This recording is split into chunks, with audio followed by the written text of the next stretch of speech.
toutes les semaines, j'ai décidé, tous les jours je vais regarder les news un peu, et le dimanche je ferai un récap des news, alors qui m'intéresse. En vrai, je vais pas traiter des trucs qui m'intéressent pas. De toute façon, ça va pas durer 3 heures normalement, je vais essayer que ça dure 20-30 minutes je pense, ça sera pas mal. On va traiter quelques news, on va parler des jeux à venir pour la semaine d'après. Enfin s'il y en a, hein, parce qu'il y a des semaines où il n'y en aura pas. Donc là par exemple, cette semaine, il y a Hogwarts Legacy qui sort. Donc on va parler de ça à la fin. Mais d'abord, les news de la semaine. Donc première news, hop, petite illustration, parce qu'on est des pros, voilà, on illustre le truc. Du coup, Soldat Inconnu, je sais pas si vous y avez joué. Donc c'est un jeu sorti en 2014 qui parle de la Première Guerre mondiale, donc c'était pour les 100 ans. Ça parle de la Première Guerre mondiale et c'est basé sur des lettres réelles. En vrai le jeu est cool, c'est pas le jeu de l'année, niveau gameplay c'est que des petites scénettes comme ça. Voilà, donc t'es là, c'est un dessin comme ça très très stylé. Bon c'est de l'action-aventure mais en vrai c'est pas un jeu de fou non plus niveau gameplay. C'est surtout au niveau de l'histoire que ça va être hyper intéressant. Parce que ça va t'apprendre plein de trucs sur la guerre, il y a plein de facts, il y a plein de lettres, de comment ils s'est dans les tranchées et tout. Ça inspiré par des vraies lettres. Donc voilà, et ce jeu donc a une suite sur Netflix le 31 janvier. 31 janvier, ce jeu et la suite de ce jeu est sortie sur Netflix. Donc ça c'est Frères d'Armes. Non, le 2 c'est Frères d'Armes. Le premier c'est Mémoire de la Grande Guerre. Soldat Inconnu, Frères d'Armes, sorti qui parle d'une infanterie afro-américaine. Il n'y a aucun test sur le jeu. Vu que c'est un jeu Netflix et exclu Netflix. Hein. Collab, ah oui c'est un jeu Ubisoft. Ubisoft Montpellier d'ailleurs, c'est français. Ça a été annoncé au dernier moment, de toute façon je crois que l'annonce a daté de la veille ou le jour même de ah au fait il y a ça qui sort sur l'application mobile et tablette de Netflix. Normalement c'est que appli tablette, ils ont pas mal de jeux en vrai hein. Netflix a beaucoup de jeux, je pensais pas. Et il y a pas mal de trucs, il y a notamment Shredder Revenge, le Tortue Ninja qui est sorti il y a pas longtemps là. Il est sur Netflix. Hextech Mayhem, le jeu League of Legends, 12 minutes, Reign, Three Kingdoms. Donc la suite dispo sur Netflix si ça intéresse des gens. En vrai le jeu était très stylé. Donc je le conseille vraiment. Si jamais il y a des gens qui sont intéressés par la Première Guerre mondiale, par l'histoire et tout, c'est vraiment un jeu à faire. Deuxième news, on va parler Skull and Bones, voilà, des bateaux, des pirates. Skull and Bones, c'est quoi? C'est un jeu d'Ubisoft annoncé en 2017, c'était il y a 6 ans. En 6 ans, le jeu a été reporté 6 fois. En 2017, le jeu a été présenté à l'E3, il était déjà jouable. Donc c'est un jeu qui faisait suite à Assassin's Creed 4 Black Flag, parce que les bateaux avaient beaucoup plu, du coup un jeu de pirates, où c'est que du bateau. Et le jeu devait sortir le mois prochain et il a été reporté pour l'année fiscale 2023-2024, donc entre avril et mars de l'année prochaine, avec toutes les précommandes qui ont été enlevées des différents stores des éditeurs, donc PlayStation Store, Xbox Store et pas Nintendo du coup, mais Steam et tout, ça devait être Steam ou Uplay. Et soi-disant, le jeu est terminé mais c'est pour peaufiner le jeu et l'équilibrage du jeu. Bon, ça pue un peu pour ce jeu, à chaque fois il est reporté, à chaque fois ça pue. Et il y a un truc qui a confirmé ça, c'est que il y a encore une bêta il y a pas longtemps, bêta privée. Et il y a un mec qui est allé sur Reddit et qui a dit ok, les gars, j'ai joué à la bêta privée de Skull and Bones. Et il a dit, bah en vrai, le jeu est marrant au début, c'est marrant pendant 1 heure peut-être, où bah tu t'amuses avec ton bateau. Et ensuite, c'est que des quêtes pour améliorer ton bateau. Et les quêtes ont pas l'air intéressantes. Et le mec a dit, je me suis fait chier. C'est une bêta. Il y a déjà un pass de combat.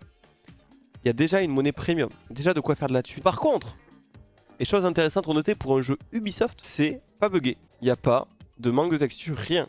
Alors que Ubisoft, pour les bugs, c'est les rois. Hein. Tant mieux de la part d'Ubisoft, ça fait plaisir qu'ils prennent soin de leur jeu. Mais pour un jeu qui peaufine à cause des bugs et l'équilibrage, alors qu'en fait, bah, il bug pas. En fait, il n'y a que l'équilibrage qui a l'air à chier. C'est le seul truc qui pue un peu pour le moment. Donc à voir si le jeu est bien. Mais en fait on n'a même pas de date de sortie, donc on peut même pas se dire on verra. C'est ça qui est fou, c'est qu'on avait une date de sortie et ils ont dit non mais finalement on le reporte, on sait pas quand. Bah dommage, on verra plus tard. C'est triste pour Skull and Bones, mais ce jeu pue.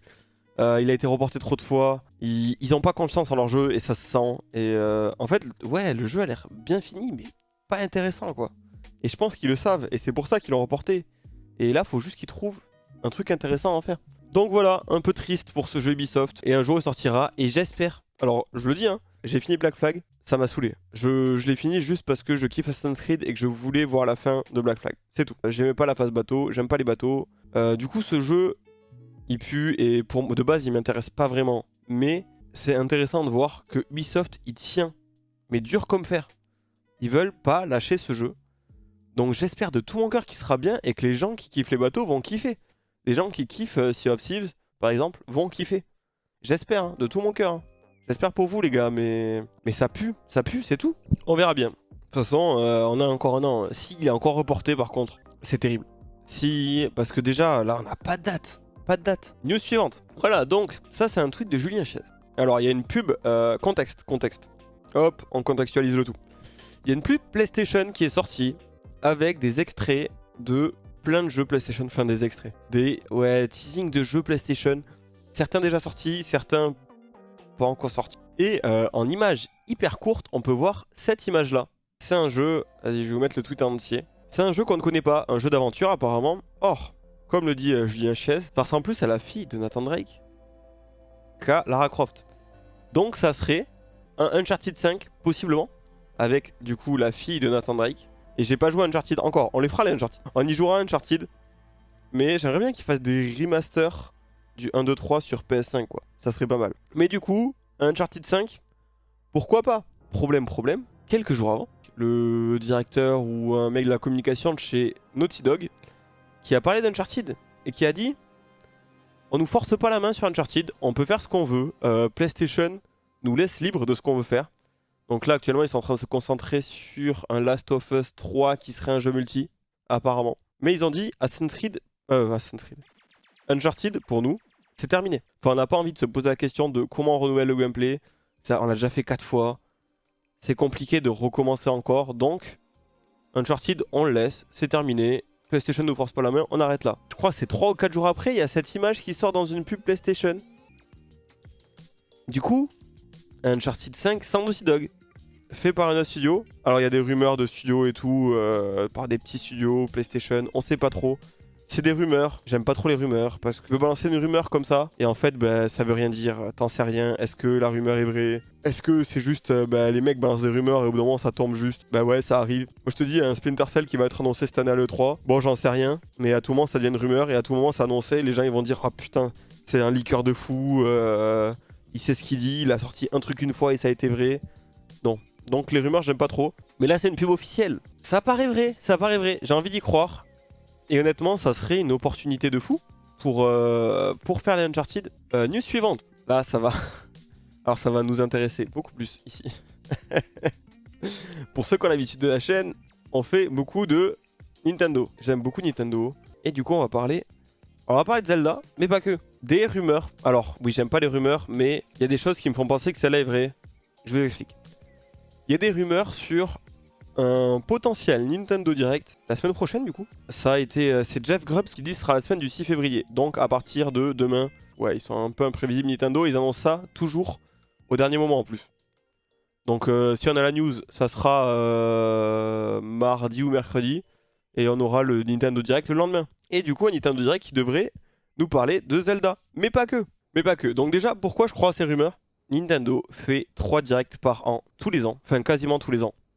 Surtout celui de février. Celui de février n'a pas été manqué depuis, je crois que ça fait 4 ou 5 ans qu'ils font tous les ans en février. Et faut savoir que les Nintendo Direct c'est toujours juin pour le 3, après le 3, juste après le 3.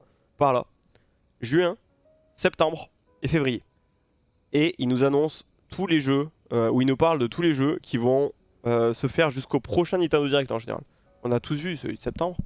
Et ils nous parlaient des jeux en gros jusqu'à janvier, février. Sauf Zelda, qui effectivement sort en mai, comme on le sait. Donc logique, ce serait qu'il y ait un Nintendo Direct en février, comme d'hab, et qui nous parle de Zelda. Chose importante, en plus, Zelda, la page Nintendo eShop de Zelda a été mise à jour. Du coup, ils ont rajouté un code NSUID, qui est un code pour référencer les jeux à l'international pour les trucs de classification. Et ça a été mis à jour sur la page Zelda et la page de Advance Wars 1+2 Remastered, qui a été repoussé il y a un an, qui devait sortir en mars de l'année dernière je crois, mais qui a été repoussé à cause de la guerre en Ukraine, à une date indéterminée avec annulation des précommandes. Non, ta précommande n'a pas été annulée, mais tu pouvais plus précommander, aucune date, on n'en sait rien. Alors, on s'est même demandé si Nintendo allait pas juste tuer le jeu et dire non mais on le sortira pas en fait. Apparemment ça pourrait sortir cette année, donc ça fait déjà 2 jeux mis à jour et qu'on pourrait potentiellement voir dans un Nintendo Direct qui arriverait. En fait cette semaine ça paraît tôt. J'ai l'impression qu'en général ils font un peu plus tard. Sachant qu'à la fin du mois, il y a aussi l'anniversaire de Pokémon, où ils annoncent les prochains trucs. Des fois c'est intéressant, des fois non. Des fois ils vont juste te parler de Pokémon Café là sur mobile, où c'est un Candy Crush-like. Mais notamment les collaborations avec Ed Sheeran Et Katy Perry avait été annoncée lors des Pokémon Direct. Donc voilà. Après Nintendo Direct, on dit jamais non, on suivra ça. Et pourquoi pas une nouvelle bande-annonce du film, même si je trouve qu'on en a un peu beaucoup. Mais on connaît la com, il faut parler des trucs pour que ça sorte. Il faut parler. Donc ils vont en reparler, on va avoir d'autres trailers du film et on saura tout avant le film, c'est dommage. Mais voilà, Nintendo Direct, possiblement, très bientôt. Autre news, un peu triste pour ma part, mais à la fois heureux. On va parler de Jedi Survivor, la suite de Fallen Order. Sortira cette année, on le sait. Ça devait sortir le mois prochain aussi. Ça a été reporté de 6 semaines seulement. On va pas en mourir. Ça a été annoncé au Star Wars Celebration de l'année dernière. On avait cette annonce de Jedi Survivor, la suite de Fallen Order. Fallait s'en douter, Fallen Order a été un succès. Je l'ai fait ici, le jeu est trop bien, j'ai kiffé. Mais du coup, il devait sortir en mars. Il sortira au final le 28 avril. 6 semaines de décalage. C'est un report de Respawn. Respawn font des bons jeux. Certes, c'est un studio EA. Mais Respawn, c'est les anciens de Code 4. Ils ont fait Titanfall qui était un bon jeu. Manque de contenu, mais le jeu était bon. Titanfall était bon. Ils ont fait Apex. Ils ont fait Star Wars 1 du coup. Jedi Fallen Order. S'ils reportent, c'est qu'ils ont des bonnes raisons. On leur fait confiance. Et la commu en général a très bien pris ce report. C'est pas comme Skull and Bones où les gens en ont marre. Le jeu a l'air bon. Enfin, le jeu va être bon de toute façon. Hein. S'ils reprennent le premier, ils améliorent 2-3 trucs. Ça suffit. On n'a pas besoin de plus. On attend plus parce que c'est un nouveau jeu. Mais le premier était très bon. Il n'y a pas besoin de faire des miracles pour faire un second bon jeu. Genre, faut vraiment qu'ils chient de fou pour que le jeu soit mauvais. On est content. C'est pas grave s'il est reporté. Mais en parallèle de ça, il faut savoir que EA déjà a stoppé Apex Mobile Legends. Apex Legends Mobile du coup. C'est bien dans le bon ordre. Qui est sorti en mai dernier. Donc il faudra passer un an. Ça s'arrête. Pas assez de joueurs je suppose. Ils ont arrêté le développement de Battlefield Mobile. Donc ça c'est les annonces qu'ils ont faites sur les arrêts des jeux mobiles. Chose supplémentaire qui n'a pas été dite et qui aurait été faite en silence, c'est l'arrêt d'un jeu qui était prévu. Alors ça s'appellerait Titanfall Legends. C'est le nom de code en vrai, on n'en sait rien, hein. Il n'y avait pas de nom définitif. En fait le jeu n'était même pas annoncé publiquement. On savait que c'était un développement.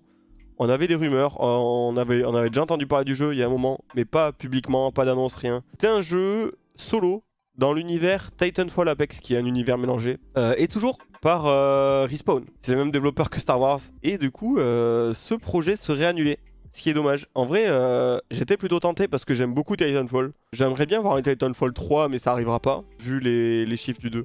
Donc, un mélange Titanfall Apex aurait été pas mal. Même si c'était un jeu solo et un FPS solo, bon, un FPS solo, faut vraiment un truc qui sort du traditionnel et qui fait dans l'originalité. Style Ion Life qu'on a fait récemment là. Ça, ok, mais ça reste un FPS, tu vois. Niveau gameplay, bon, c'est un FPS. Les FPS, ce qui est intéressant, c'est le gameplay multi surtout. Donc le jeu solo, j'étais bof chaud, mais j'aime bien l'univers. Et du coup, j'étais motivé, donc j'aurais bien aimé voir ça. Malheureusement, c'est annulé. Et on va passer à la dernière news, les dernières deux news. Vous allez voir, c'est mélangé. La dernière news, c'est que vous n'êtes pas sans savoir que le PSVR 2 va sortir, c'est le 22 février prochain. 600 balles, c'est plus cher qu'une PS5. Et du coup, il y a beaucoup de jeux qui ont soit des mises à jour, soit des itérations VR qui sortent. Notamment, on peut citer Horizon. Horizon va avoir un épisode VR juste pour le PSVR 2. Et vous allez vous demander pourquoi une voiture? Parce que Gran Turismo 7 aura une mise à jour VR. Et le jeu sera entièrement jouable en VR, sauf écran scindé. Le multijoueur écran scindé, évidemment avec ton casque VR, tu vas pas voir les deux écrans, enfin... ça serait horrible. Ça serait horrible de voir les deux écrans, tu sais, un de chaque côté, là. Tu comprendrais pas, tu pourrais pas jouer. Ça serait un enfer. Il y a eu des tests, je crois qu'il y a que des journalistes qui ont pu tester, Gran Turismo 7 en VR, sur PSVR 2. Et d'après les retours, ça serait la meilleure expérience VR auquel ils aient joué. Alors faut savoir que le PSVR 2 est en 4K 120 fps et ça rendrait le jeu hyper beau, hyper réaliste. Pour un jeu de voiture, ça serait trop bien. Il y a des retours haptiques aussi sur le casque. Ça a l'air d'être une bonne expérience. En vrai, le casque me tente, hein, mais 600 balles, ça sera ça moi pour le moment, les gars. Je viens d'acheter une PS5, je peux pas en plus balancer 600 balles dans son casque. Mais le jeu a l'air très bien. Si vous avez Gran Turismo, si vous aimez les jeux de bagnole, si vous avez l'argent pour un PSVR, apparemment il faut le tester, apparemment il faut y jouer. L'intérieur du cockpit des voitures est très bien fait. Ils parlaient de leur voiture, ils disaient moi j'ai eu cette voiture pendant des années, je me retrouvais à l'intérieur, c'était trop bien. Mais chose intéressante, quelques jours avant ces avis, il y a eu des rumeurs comme quoi PlayStation aurait diminué sa ligne de production de PSVR parce que les précommandes n'étaient pas à la hauteur de ce qu'ils espéraient. Les prévisions de vente ont baissé, passant de 2 millions à 1 million, 1,5 million, ça dépend des chiffres. Mais les prévisions de vente auraient baissé, les lignes de production auraient baissé. PlayStation a démenti le fait d'avoir baissé sa ligne de production. ils disent non, non, non, c'est pas vrai, arrêtez de mentir. On en produit toujours autant et on a toujours prévu d'en produire autant. Par contre, ils n'ont pas démenti le fait d'avoir baissé leurs prévisions. Donc ils en produiraient autant, donc ils auraient des stocks, mais ils prévoient d'en vendre 25-50% de moins que prévu. Ça fait beaucoup moins de ventes quand même. Je trouve ça drôle de voir quelques jours après cette rumeur et ce truc de non, non, non, on n'a pas baissé la ligne de production. De juste après ça, voir des avis de journalistes qui disent non mais GT7 vraiment, c'est la meilleure expérience VR que j'ai eue. En vrai, acheter un PSVR 2, acheter GT7. Hein. Bon, c'est des journalistes, normalement il faut leur faire confiance.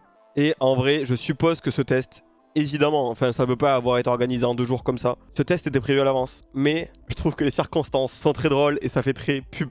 Et peut-être que même ça a été organisé pour vendre des PSVR 2 avant que la rumeur ne sorte et qu'ils sont très confiants dans leur GT7. Mais du coup, s'ils l'ont fait, c'est qu'ils sont très confiants. Donc j'y crois. Moi je crois que vraiment c'est l'un des meilleurs jeux VR et ça semble logique. Enfin, c'est un jeu de bagnole, genre t'as dans ta bagnole. C'est pas... En fait, tant que le jeu est réaliste et beau visuellement, ça semble pas hyper compliqué de faire un bon jeu.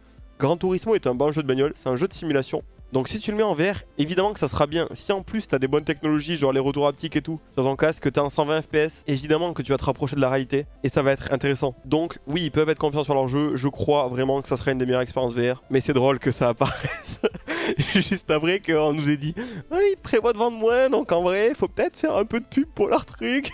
Et du coup, ils ont invité des journalistes. Voilà, c'était drôle de mettre les 2 news en corrélation, je trouvais.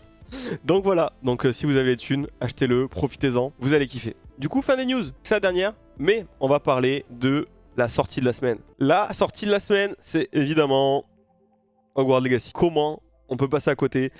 Tout le monde en parle, tout le monde risque y jouer, tout le monde a envie d'un bon jeu dans l'univers Harry Potter. On a eu des jeux adaptés des films en fait, ils ont rarement été bons. En fait, ils étaient plaisants. Moi, j'ai joué à 2 ou 3 épisodes sur DS. Donc si je suis allé jusque là, c'est qu'en vrai j'ai kiffé. Ah, j'étais petit, il me fallait pas grand chose. Moi j'étais content. Je crois que c'est le 5 dans lequel tu pouvais te balader dans Poudlard déjà. Et alors oui, c'était beaucoup de balades. Tu faisais que te balader dans Poudlard, c'était que ça. Mais tu voulais visiter Poudlard, c'était plaisant.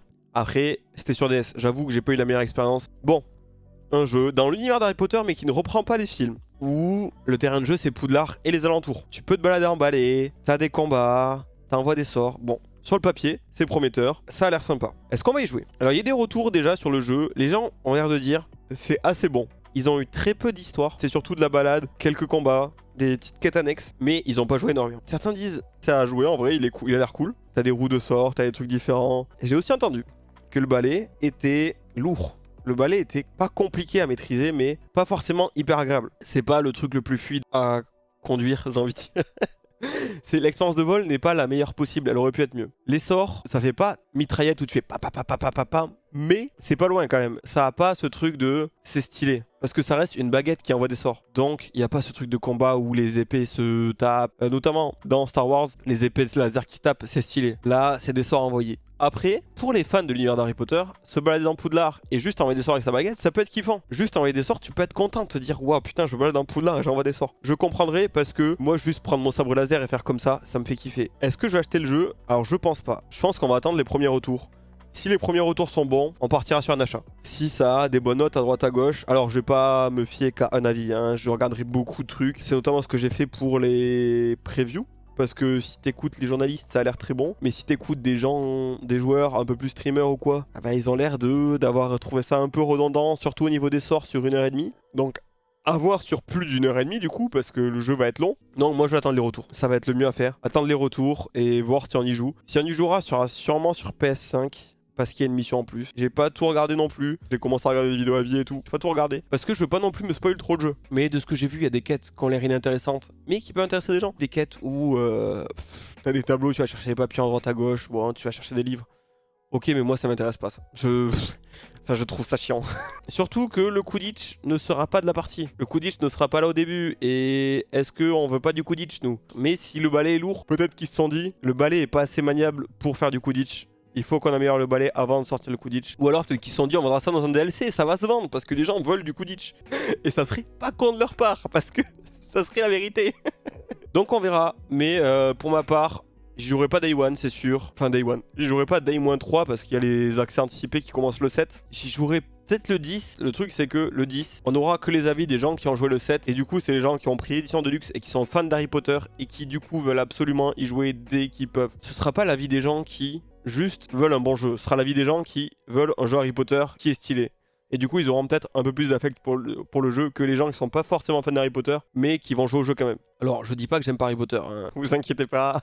On est très Harry Potter ici, mais pas assez pour que ça biaise mon avis sur un jeu de le jeu est nul, en vrai on se fait chier. Alors qu'il y a des gens, juste lancer, comme j'ai dit tout à l'heure, hein, lancer des sorts ça les fait kiffer et juste ça, ça leur suffira. Donc on y jouera pas la semaine prochaine, si on y joue c'est peut-être dans un mois, peut-être dans un an en fait, on sait pas parce que j'ai trop de jeux à faire de toute façon. Donc moi ça me dérange pas d'attendre. On n'est pas pressé, le jeu, de toute façon, sortira, et une fois qu'il est sorti, on en fait ce qu'on veut. Donc, on le fera peut-être un jour, peut-être pas, on verra, ça dépendra des retours. Et voilà, fin des news.